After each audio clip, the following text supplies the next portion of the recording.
First item of business is the minutes from the previous meeting. Have you had a chance to look at those, y'all? I have. Good one. Okay, Alexis, I have one addition.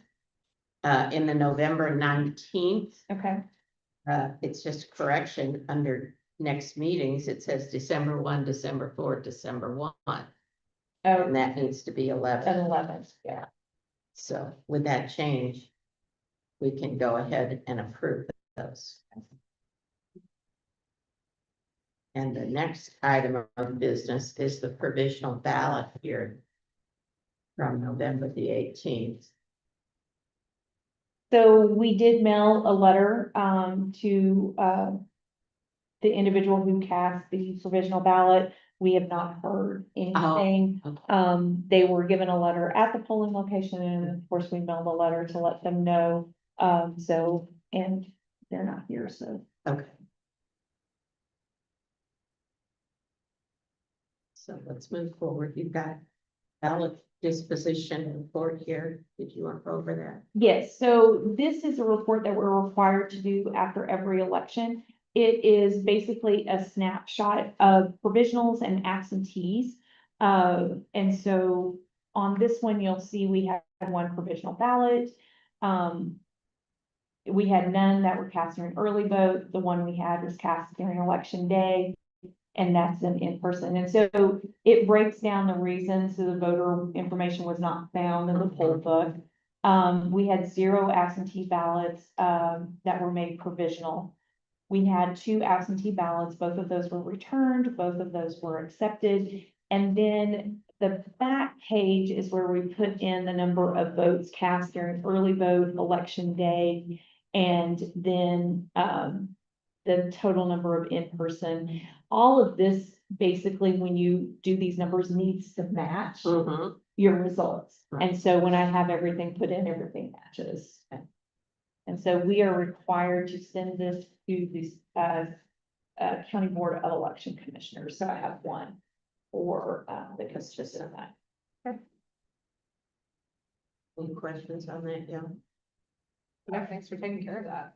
Yeah, it is kind of, this report technically isn't due until like 15 days after certification, like 30 days, but I feel like you need to do this before you certify, because you need to make sure you Absolutely. balance. So Yeah. I always just do it as part of the certification. That way we balance everything and then we go ahead and get it. And you get it off your plate. Yes, Because there's plenty of other things to do. yes. It looks like a straightforward form, like. It is, and it's one that it's one that state developed, and so basically we just plug the numbers in. And then it has the formulas in it and all of that, and so you just have to make sure that all of your stuff matches, your certifications. Now, it does get a little bit trickier when you have hundreds. Oh, gosh, yeah. And making sure that Yeah. all the numbers balance and all of that, so, yeah.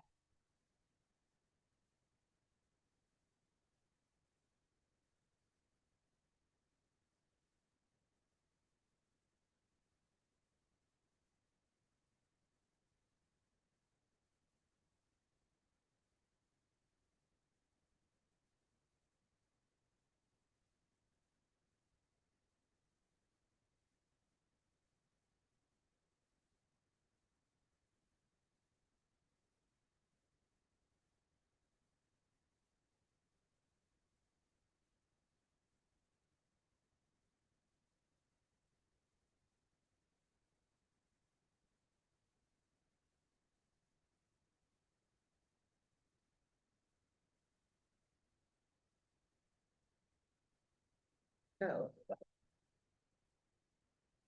And then the next part is the actual certification. So I've created a cover letter, and then we just take the results that are printed from our tabulation computer, and nothing changed from election night. We didn't add that Yeah. provisional ballot. We had no more absentees. So this will be the certification for the city of Greenville. I think I don't want to put this back on the ballot. It's a, I don't know, if I would they're too late to put it on the ballot for, the primary. This type of, an annexation has to be read at 3 consecutive Oh, that's regular meetings. And it can't be where you suspend the rules and read it all in one meeting, so they wouldn't have time, Yeah. because December the 22nd Oh. is the last day to file something to be on the primary ballot. So if it is, it would be, for the November, if they were.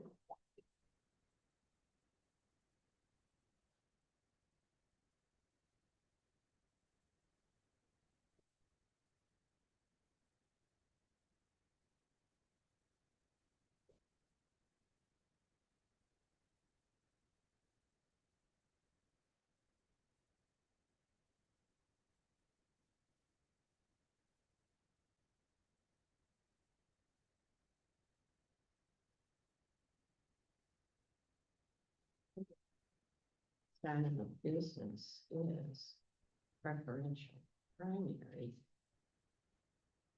Ballot layout. Okay, so, Alexis asked for the ballot drawn, so this is a little bit of what this plays into.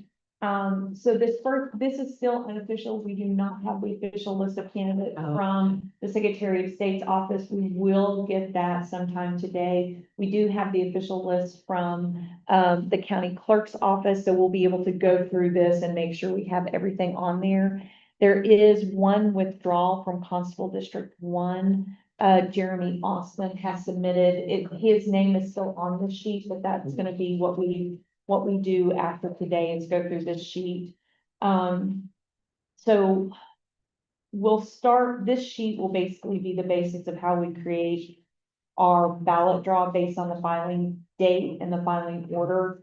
That will list which candidate is listed first on the sheet. And then I went ahead and put in this ballot order if they would be elected at the general, if they're having a primary, you'll see if they're blank, that means they've got a primary election. Or if they are unopposed and are essentially elected in the primary election. So for instance, if you look at county sheriff, there's not a Democratic candidate running. So the primary will determine the county sheriff. So I just It's kind of, gonna reduce some of our ballot then. it will reduce some of our Maybe not a ballot when we lot. get to the general election, Yeah. because for the general election, all unopposed county offices, with the exception of circuit clerk, do not have to be on the ballot. So it will eliminate, county sheriff won't be on there. There's a couple of county clerk won't be on there, so there's a couple of other ones that Okay. won't be on there. For the nonpartisan races, if there's a 3-person race, such as Circuit Judge District 4, Division 2, that runoff will be in the general. So, but also for the school, board, the runoff for Elkin School Zone 2, if there's not a winner with 50% plus 1, that runoff will be in the general as well. So I just went through this just to kind of make some notes. I have also made these notes on our website as Mm, well. good. Kind of let the public know these are, what to expect, not just this election, but the general election, how it will all play out.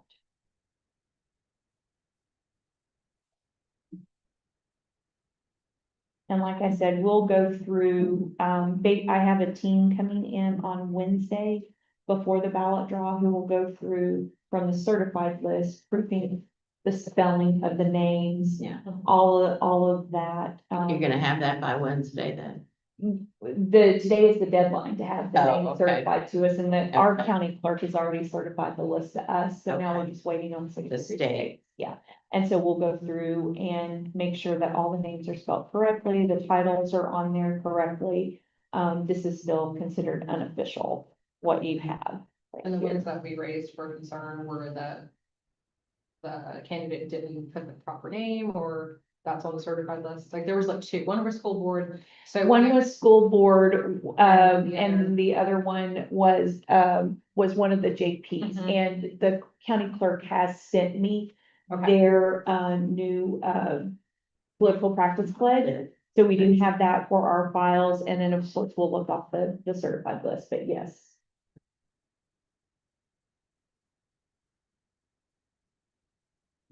And then on this front page, like if you look at, fortunately, Justice of the Peace District 12 is unopposed. Sometimes the file stamp is very faint and we have to make our best guess. I wonder what that the- question mark was. So, but this one is running unopposed, so there's no like controversy of like, oh, who should be listed first on the thing, so we make our best determination on that, so, but yeah. If you see it's blank, it's when we need to go back and look, or when we just don't have the information yet, but we will have it before Thursday.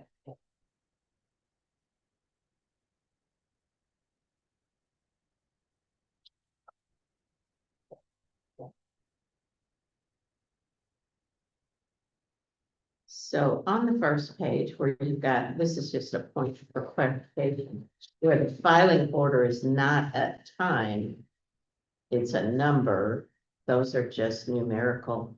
So this is how the Secretary of State office does it. And so, but what I started noticing in previous years, the filing order number, at least from my memory, consecutively went up each day Okay. as the files went. Okay, But if you look on filing date 11/3, his number is 260174.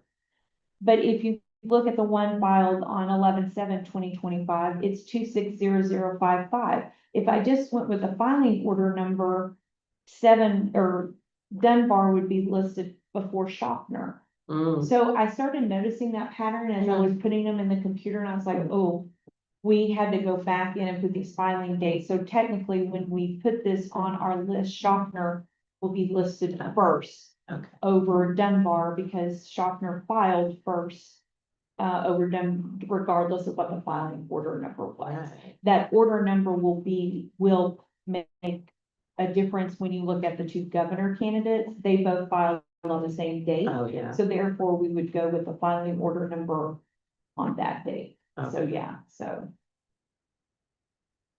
But those are some of the things that, when we get that certified list, that we will go through with a proofing team on Wednesday, so that the documents on Thursday will be in the proper order. okay. Other questions? We will deal with this closer order on Thursday. Right, isn't it Thursday? Yeah. Yeah. Not today. All right.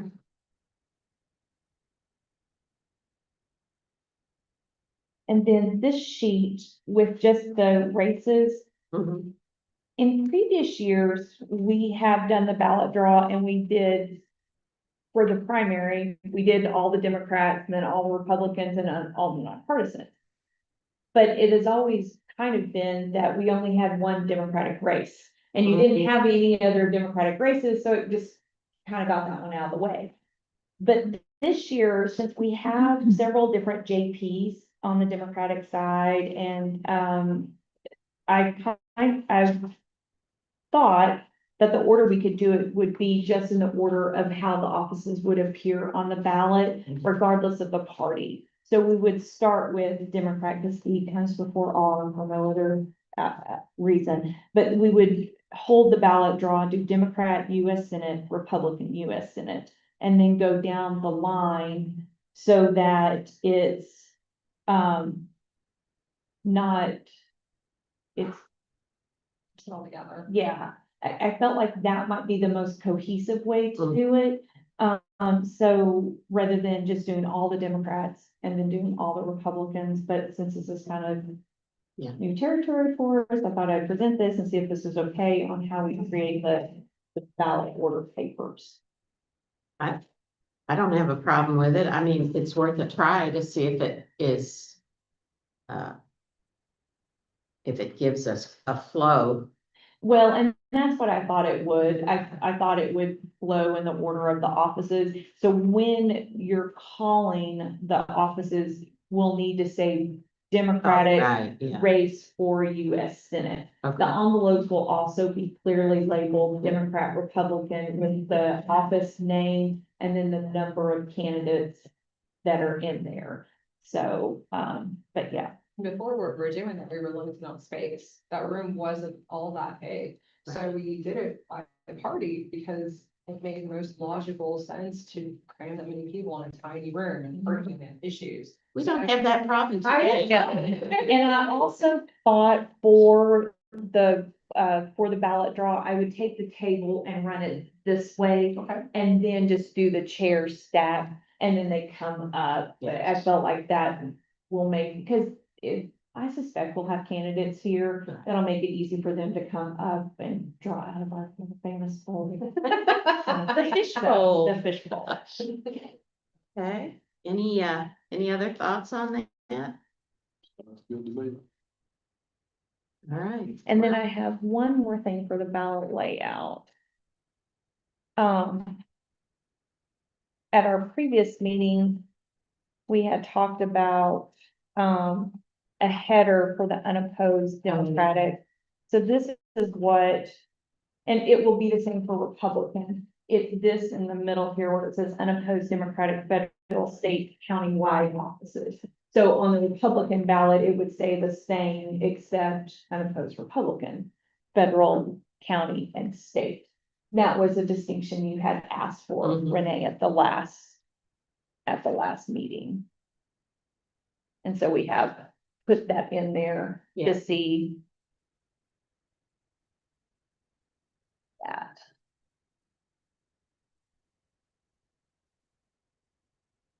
And then you'll see that below where there's the individual offices, it just says unopposed Democratic offices because Right. it gives state rep or constable or whatever type it is.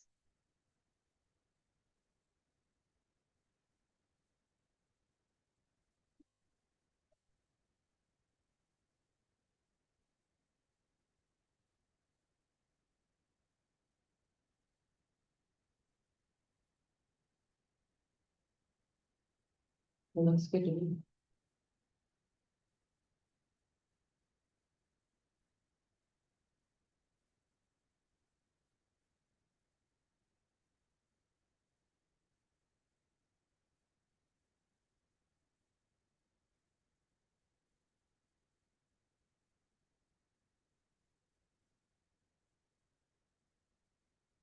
And then we do have,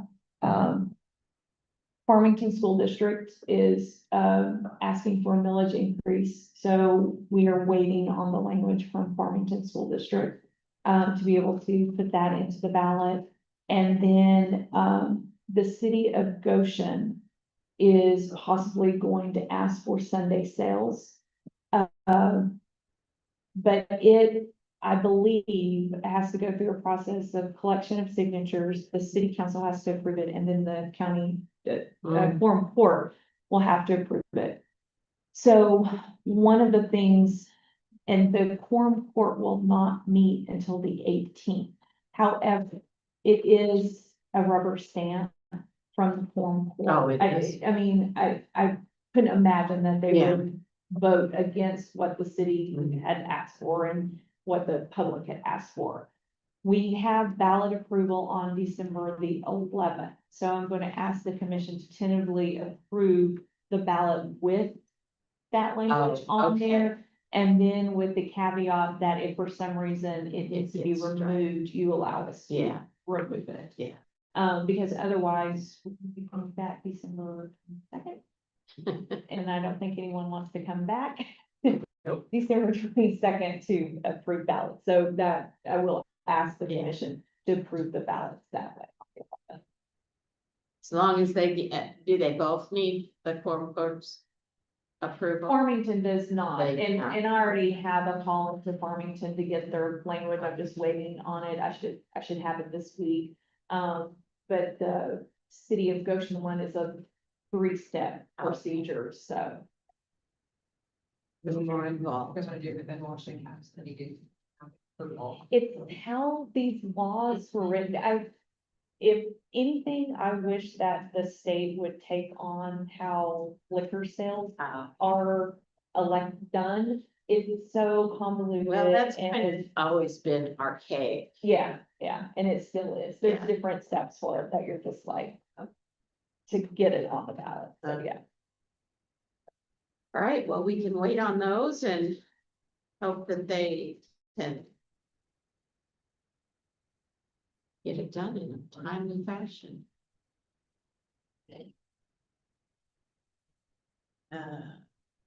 Got emergency closure here. Is that the next thing? Yes, for early vote sites, yes. Okay. So in 2024, because the primary was held in March, and of course, we have been getting snow in February. We need to make a plan for what are we gonna do if we have to close an early vote site. So we have this language in the notice of election posted on our website. So that we, formally made what our plans will be. When we did this in 2024, the only language that was in the law really was applied to election day sites. Oh, Early voting is out in off-site early voting is relatively kind of new since 2016. Really, it's kind of like when it first started, like really taking off. So the law hadn't caught up with what are you gonna do when it snows and you've got all these early vote sites. So one of the things that was done in 2025 was they passed legislation that said you can close your early vote sites, but you must keep basically the county clerk's office, which was what we had basically said. So this would be the language that would go into our notice of election. It would also include this new language from the new law that specifically addresses early vote sites. So I just wanted us to take a look at this language to see if there's anything you wanted to add to it or take away from it. This would be the meeting, most likely, that we would meet by Zoom. right, we have to. Yes, so this was the reason for us to adopt that policy, allowing the commission to meet by Zoom. But if we already have a plan in place, we can already start working on that, and then the commission is just needing to grace the plans that we've been doing, because we have to give 2-hour notice to. Oh, that's. Yeah.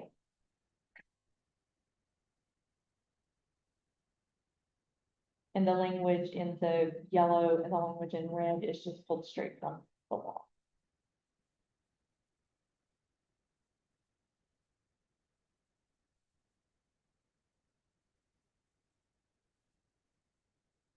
And when we meet by Zoom, they start voting hours. Yes, so when we meet by Zoom, you will have to have your cameras on so that the public can see that it is the election commission voting and who it is that is voting. But because we did adopt that policy and we've been including that in our notices to the public, we won't be violating any FOIA laws, by meeting that way.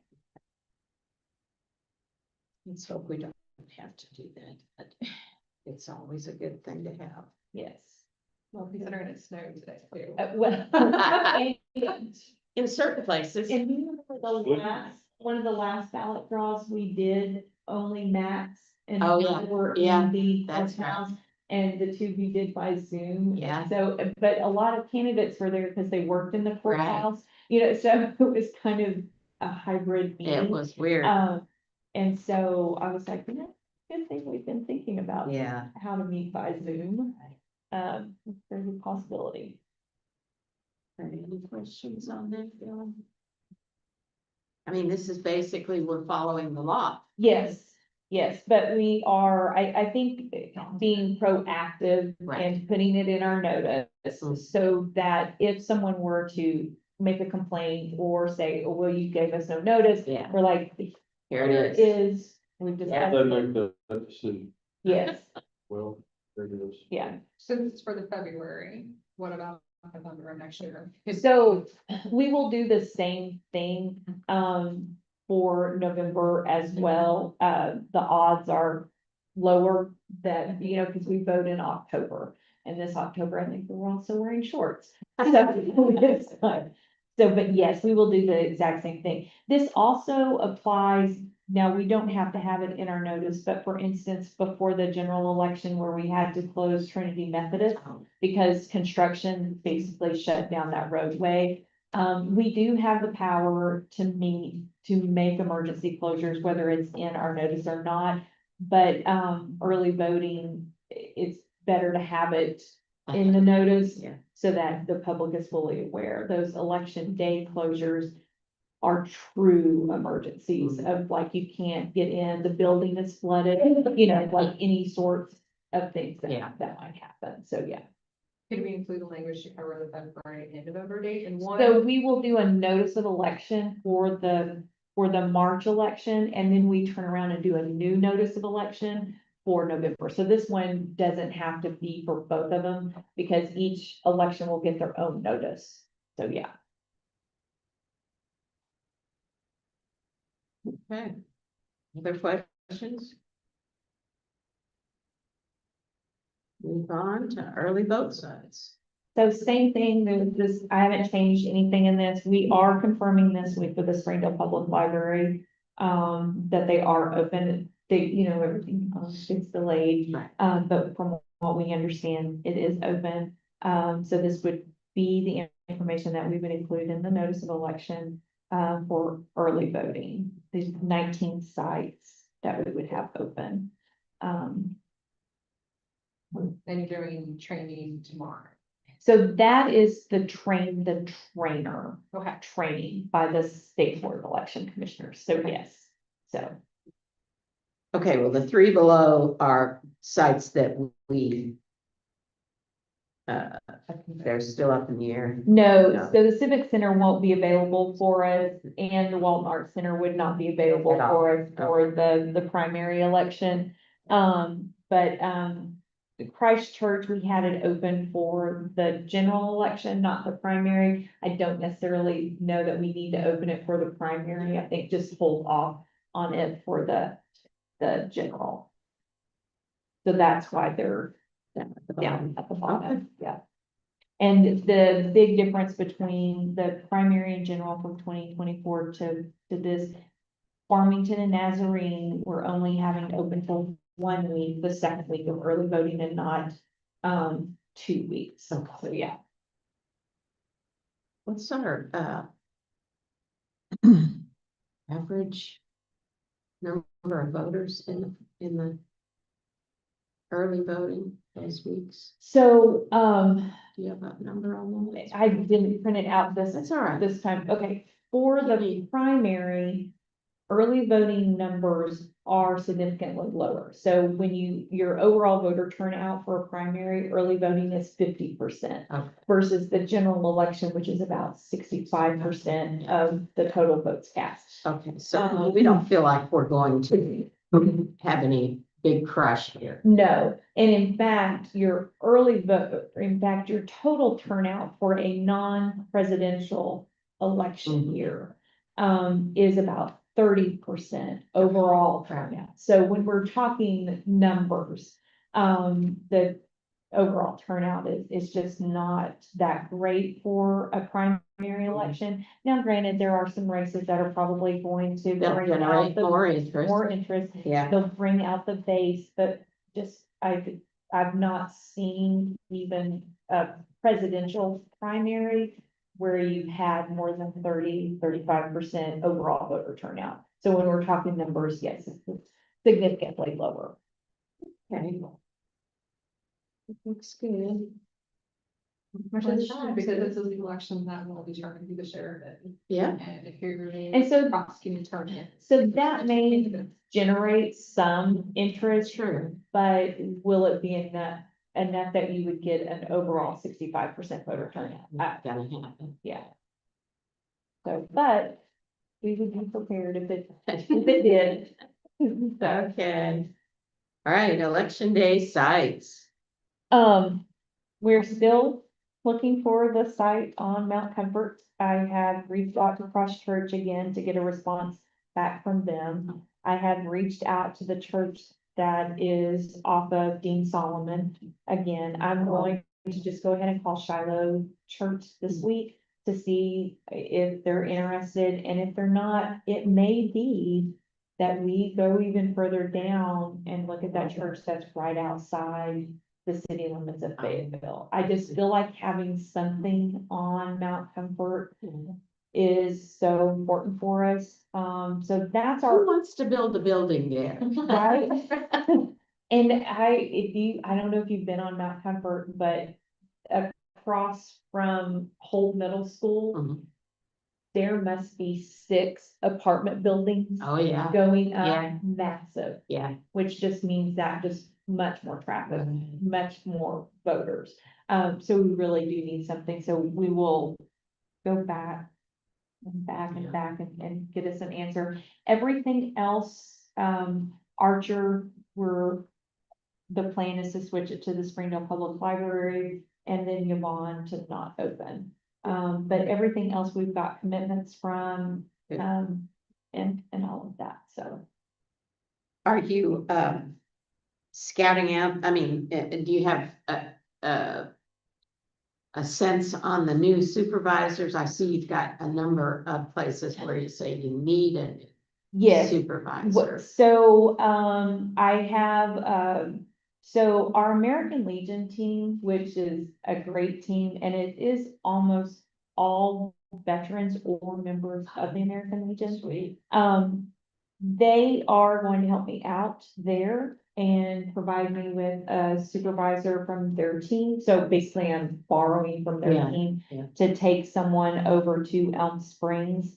Evansville, we have a new supervisor, but she has come in for training. She's a really great supervisor out there at Evansville. Greenland, we're still working Mm. on Greenland for a new supervisor. Nob Hill, the new supervisor at Nob Hill is she has been the assistant supervisor and has done a great job, but I just like to note when they're Right, new, right.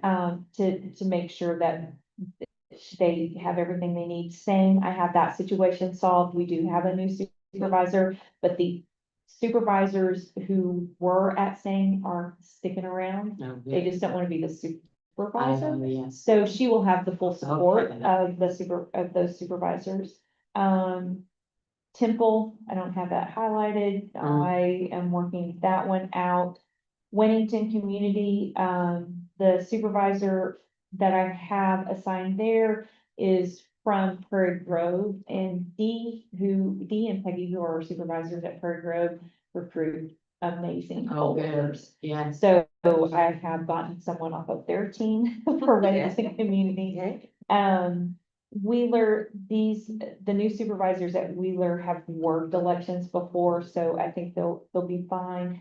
Winslow, I do have a supervisor who has stepped up from the Winslow crew. So we just need to follow up with the training for, so yes, so Greenland is my Temple. I know I have a game plan for Temple. I have a supervisor who is just kind of like a rover supervisor, who I kind of hold off on placing until I know I Closer have to the everyone in, election. so I have a backup for Temple. Greenland is my true. I'm not 100% sure what I'm going to do in Greenland, but everything else has worked itself What out. about at Brentwood? Brentwood will need several new poll workers. Now, some of the new poll workers that we've hired are in the Westward Greenland area. Of course, they'll go to Westward and okay. Greenland first Yeah, to fill those teams out. We'll look at Brentwood and see, about making sure they have enough poll workers. And we'll just kind of play that out. Because in the past, we've thought if they don't have people that step up on that, It is we might one, need to close it. it is one that we could close. The same with Weddington Community. I Oh, need to yeah. follow up with Yeah. Weddington Community. While I do have a new supervisor, I need to make sure that I have a full crew Mm. there. So we will follow up with Brentwood and with Weddington Community to see if they have enough poll workers. Because those are, Brentwood, although it's a little bit bigger, it's, Right. you know, it's still, it's not a site we were required to have open, whereas Winslow, we are required to have open because it's in a municipality. So yeah, the same thing with Weddington. Okay. Well, we do have time on those, but We have about a month. So, but we'll, it doesn't. What is that parking note? so the parking because of the new construction at Yvonne Richardson Center, the parking is extremely limited now.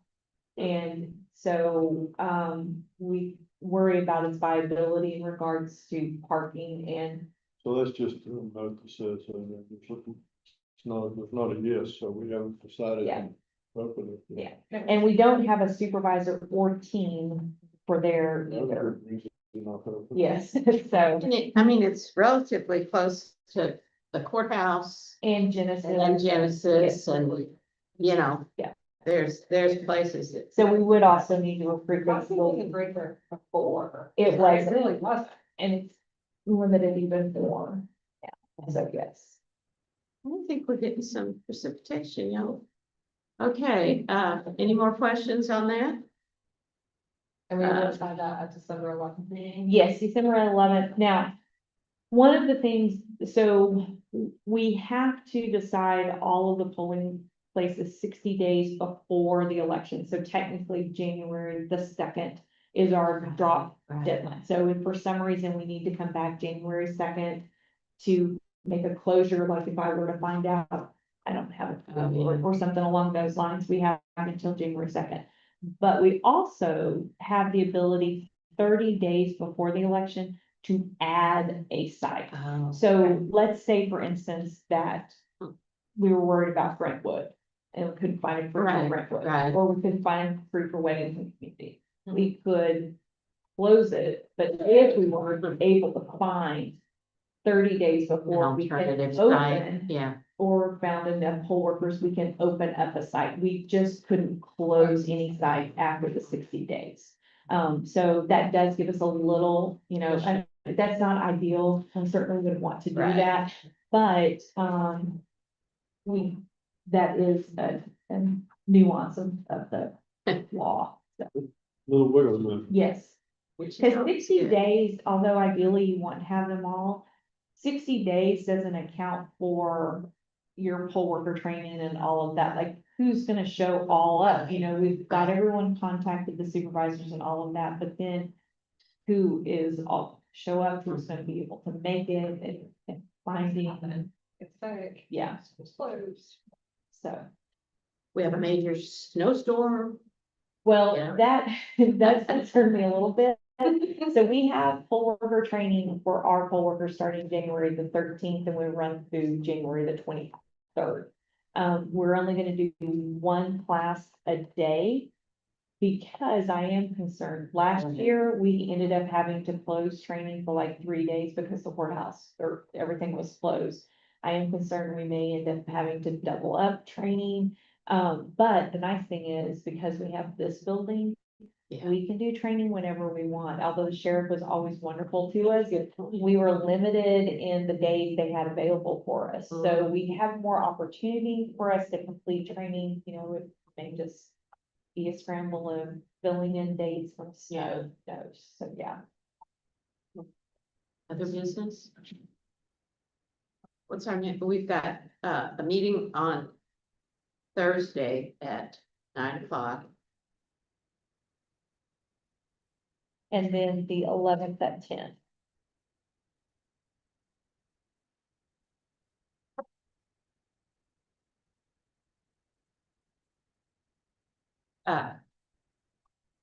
Evelyn, would you mind putting the upcoming dates on the this is called. This is the agenda. Now, I have removed them from the agenda because I was running out of space. Yeah, I saw that. Yeah. Okay, you're the one that's doing that. Yeah, All right. because when I've got this meeting attendance policy on there, Right. it makes it hard to, Yeah. to do the upcoming meetings. on Put them there. in a little box or Okay, something. I will. That, since I'm being a minimalist these days, I need all the help I can You just get. want one of these. That's right, that's right. This is going home with me and it'll be put onto my calendar. Yeah, I will add a Okay. box. I appreciate that. So it may be tiny print. That's You're gonna fine. have to That's get your fine. magnifying glass out. Just do it. December I've got a 11th is then magnifying at 10 glass. a.m. instead of 9. Okay. Yeah, but I will get that added there. Okay. for you. Put it at the bottom. Fix the So- spacing. So some days, this agenda is short, Goes down. but some days our agenda is long. So, but I will figure out a plan. Don't be afraid to go to 2 columns too. Okay, yeah. And I don't know, are you required to make this in a certain? No, I will play around with Yeah. it and I will get that added back Okay. on there. So, I yes. appreciate it. Reading the fitness policy, like almost a half. the page. I know, There's, yeah, put that on there. Well, yes, because we have to now post our agenda oh, right. on our social media pages, and it's just easier to have it all posted in the one piece of paper. So, Like yeah. that small.